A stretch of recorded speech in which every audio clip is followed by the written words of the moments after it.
Kita beralih ke kasus penembakan bos rental mobil di res area tol Tangerang Merak kilometer 45, Saudara. Polisi menangkap penyewa pertama mobil saat ia berada di rumah kontrakan. Penangkapan berlangsung hari Jumat lalu. Pelaku, Ajat Supriyatna, ditangkap di kontrakan saudaranya yang berada di Kecamatan Picung, Kabupaten Pandeglang, Banten. Meski pelaku Ajat tidak ada di lokasi saat penembakan di res area, ia merupakan penyewa pertama mobil milik bos rental yang tewas ditembak di res area tol Tangerang Merak kilometer 45. Ajat diduga berperan mencari mobil sewaan untuk kemudian dibawa kabur dan memberikan mobil tersebut ke penadah. Se-Indonesia tuh udah tahu.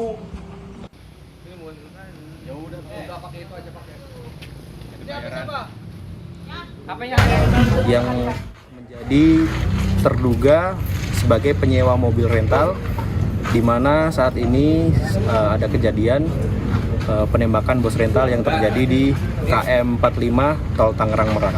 Kami berhasil mengamankan saudara AS ini di kontrakan saudaranya yang beralamat di daerah Picung, Kabupaten Pandeglang.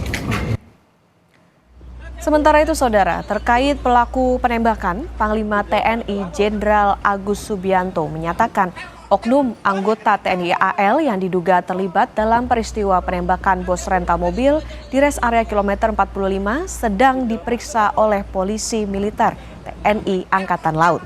Sebelumnya, berdasarkan keterangan dari anak korban, salah satu pelaku mengaku sebagai TNI Angkatan Laut ketika mengancungkan senjata lalu menembak korban.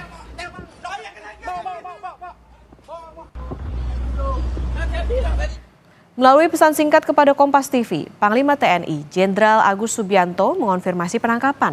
Ia menulis sudah ditangkap dan sedang proses pemeriksaan di POM AL. Sementara itu, pasca terjadinya penembakan warga di res area kilometer 45 di Kecamatan Jayanti, Kabupaten Tangerang, Banten, Kamis lalu, karangan bunga dan rekan korban masih terus berdatangan ke rumah duka. Anak korban menyatakan pria yang menodongkan pistol ke ayahnya mengaku sebagai anggota TNI AL. Itu penyewa itu, saudara Ajat itu, penyewanya. Bukan pelaku yang mengaku sebagai oknum TNI itu. Berarti kalau yang pas di video amatir penyergapan di kilometer 45 itu baru yang mengaku anggota TNI? Betul. Yang menodongkan pistol, betul dia yang mengaku oknum anggota TNI AL.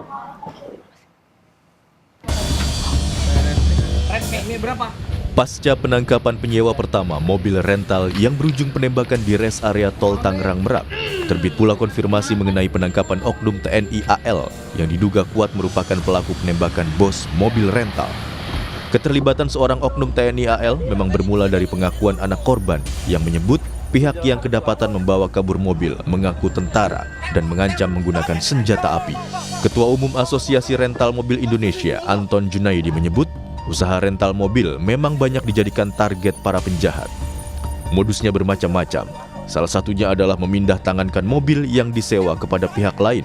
Sekarang ini zaman penjahat rental itu kan marak, Mbak, di usaha kami. Risiko usaha kami itu sekarang ini ya penjahat rental gitu, Mbak. Modusnya gade, jual putus.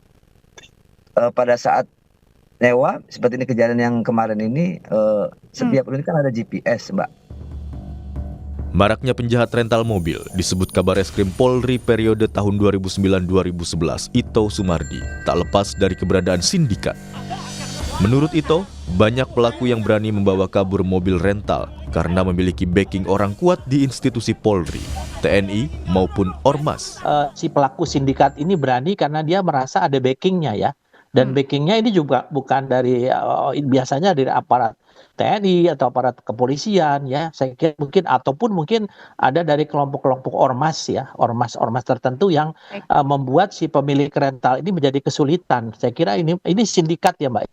Saya ini sindikat dan harus dibuktikan oleh Polres. Selain keterlibatan oknum TNI, yang tengah diselidiki adalah dugaan pembiaran dan menolak pendampingan yang dilakukan petugas jaga di Polsek Cinangka terhadap korban penembakan di res area Balaraja, ruas tol Tangerang Merak, kilometer 45. Kapolsek Cinangka, AKP Asep Iwan Kurniawan bersama 3 personel polisi Mapolsek Cinangka masih terus diperiksa Propam Polda Banten dan juga Propam Polres Cilegon. Kita juga tidak mau melakukan pelanggaran hukum, termasuk juga prosedur yang sudah ada seperti itu. Dilakukan pemeriksaan sampai saat ini untuk intensnya baik dari Propam Polres Cilegon termasuk juga Propam Polda Banten sendiri. Penembakan yang menewaskan bos rental mobil terjadi saat ia berusaha mengejar mobil yang dicuri menggunakan GPS pada kendaraan. Saat mengetahui pengendara bukanlah pihak penyewa, korban justru diancam dan berakhir dengan kematian. Tim Liputan, Kompas TV.